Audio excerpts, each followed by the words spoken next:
The story of their recontact with civilization is one of the epics of the war. With a few odds and ends, signalers began to build a radio transmitter. They scrounged for everything, going time and again through the Jap lines to do it. And after many heartbreaking failures, they got a signal through to Darwin. When they heard Darwin order all stations off the air to prevent interference, those lost nomads got the kind of thrill that comes to few men. This Royal Australian Corps of Signals is at the heart of Australian military operations, providing, protecting and evolving military communications. Our primary role as a signaller is to convey voice communications and data communications all the way from the bottom of the battlefield all the way to the tippity top. Telephoning corrections to the signaller below, who passes the message on to the artillery officer. From semaphore flags 100 years ago to satellite communications today, from message forms to cyberspace, the communications that we provide have evolved significantly over the last 100 years. Signals, to a degree, is a silent achiever. We are a supporting arms corps. I think the importance of the signals is that even though it's not highly advertised, we are at every peacekeeping mission, every deployment, we're behind the scenes.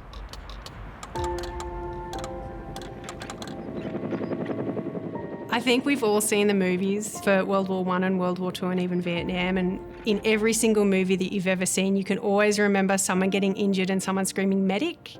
Every time there's a medic, there's a signaller right behind him, because without that medic, you're not getting that person evacuated from that area.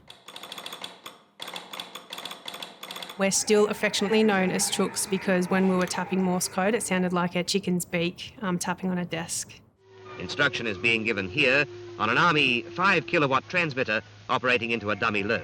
Joining in the late 80s, we were still working on equipment and hardware from the Vietnam era. So we were still working on analogue radios, no data capabilities. So situational awareness really was just based on small networks, small information. And the capabilities of those radios, as technology grows, that's where defence is really able to boost those up. So their evolution in defence is tenfold because the threats are now tenfold from a cyber perspective, from what our adversaries are doing. And it's only to look at the latest conflicts now to understand how complex that environment is. 0 Alpha, this is 0 Delta, radio check, over. The Royal Australian Corps of Signals will continue to evolve to meet the challenges of cyber, space and electronic warfare. Future conflicts will also be fought in the digital domain, and our signalers will be at the forefront, protecting our communications, our networks and our data from emerging threats. Without communications, there's no battlefield management. So there's no command and control, there's no informed decision making, there's no situational awareness, so absolutely critical.